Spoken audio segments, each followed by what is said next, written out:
Erev Tov Rabotai, we are continuing with our Mishna Yomi, Masechet Nazir. We are up to Perek Daled Mishnah Zayin. Today's Mishnayot should be Le'ilui Nishmat Neria ben Svetlana Ranbai Eliyahu ben Burchai Israel of Chana bad Miriam and Sason ben Raya Minuchatam began Eden Amen Le'avdir ben Chaim Lechaim v'derefua Shelemav Daniel Shalom ben Rosa Betoch Shach Chulei Israel.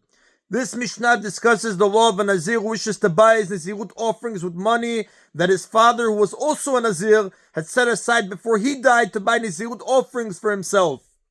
Haish megalech al Nazirut aviv, a man may shave, meaning he may bring his Nazirut offerings on the day he shaves his head, using money that was set aside for his father's Nazirut offerings. Then Aisha megalachet al Nazirut avia, but a woman may not shave using money that was set aside for her father's Nazirut offerings. Even if the daughter has no brothers, so that she inherits her father's estate, she may not use the money that he set aside for his own Nazirut offerings to buy her own Nazirut offerings. This is because the Halacha Moshe Sinai, the law taught to Moshe Rabbeinu on Mount Sinai, that is the source for this law, specifies a son and not an heir. So Ketzad Mishnah says, how so? What is the case in which a son may use his father's Nazirut money for himself?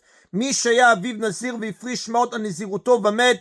If someone's father was a Nazir and he set aside unspecified money for his Nazirut offerings and died, meaning the father set aside a sum of money to buy his Nazirut offering without specifying which coins were for which offering, had he designated specific coins for each offering, or had he designated animals for his Nazirut offerings, all agree that the son cannot use the money or the animals for his own offerings.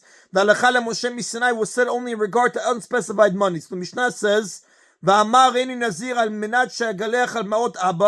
the son then said, I am hereby a Nazir on condition that I will be allowed to shave using my father's Nazirut money for my offerings. Rabbi Yossi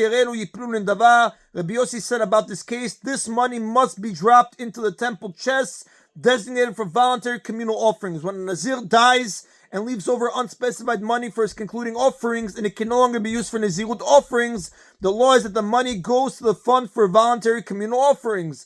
This is not the case where a son shaves using his father's Nazirut money, since the son cannot use for himself money already designated for a temple fund. Since the son declared himself a Nazir after the father died, the money left behind by the father became designated for the temple fund for voluntary communal offerings at the time of his death. So when the son later said that he declares himself a Nazir, the money was no longer the father's Nazirut money to be used by the son. It belonged to the community chest. What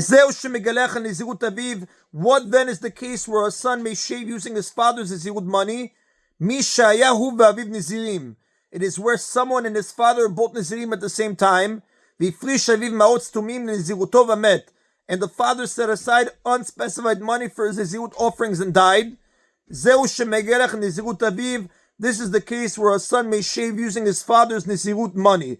Since the son was already a Nazir when his father died, the father's Nazirut money did not automatically become designated for communal offerings when he died. Rather, the money shifted from being designated for the father's Nazirut offerings to being designated for the son's Nazirut offerings. Now, the source for this law is Halacha Moshe Sinai. Rabbi Yossi is explaining which case the Halacha refers to. However, the Gemara on page 30b in Nazir cites the opinion of the sages that it actually refers to both cases.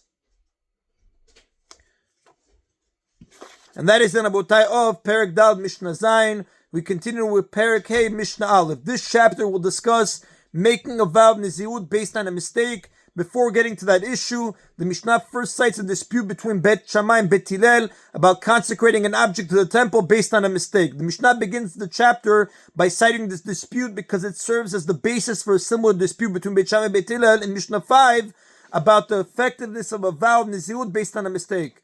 Bet Shammai say, Hekdesh Taud Hekdesh, a consecration based on a mistake is still a consecration, meaning if someone consecrates an object to the temple, either as an offering or as a gift to the temple treasury, based on a mistake, the consecration takes effect. Ordinarily, a transaction such as a sale or a gift that is based on a mistake does not take effect.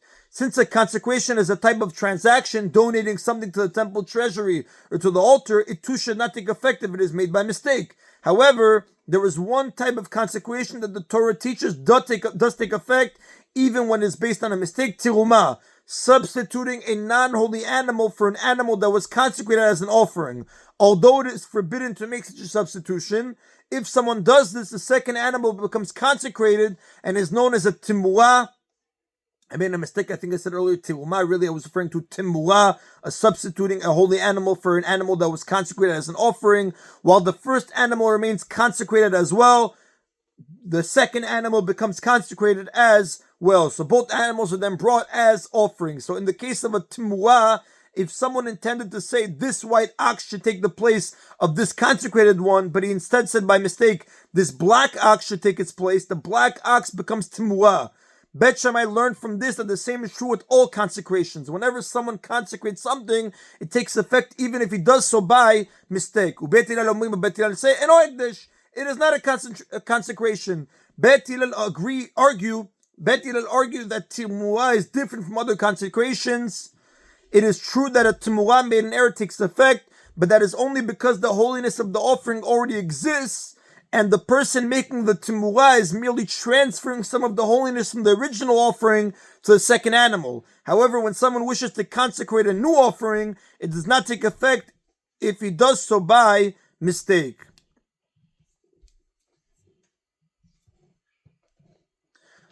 The Mishnah now gives an example. Ketzad, how so? Amar shoch shachor she'etzeh mi beti rishon hareu hekdesh. If someone said the black ox that comes out from my house first should be consecrated as an offering, v'yatza lavan, and a white ox came out first, Bet Shammai say hekdesh, the white ox is consecrated. Although he made a mistake in thinking that a black ox would come out first, the white one becomes consecrated because a mistaken consecration takes effect. Although he said a black ox, we assume that he really wants to consecrate the first ox to come out of his house, regardless of its color. It's merely that he assumes that it will be a black one. Therefore, his declaration consecrates whichever color ox comes out first, despite his mistake. But Bet Hillel say, and it is not consecrated because his consecration was based on a mistake.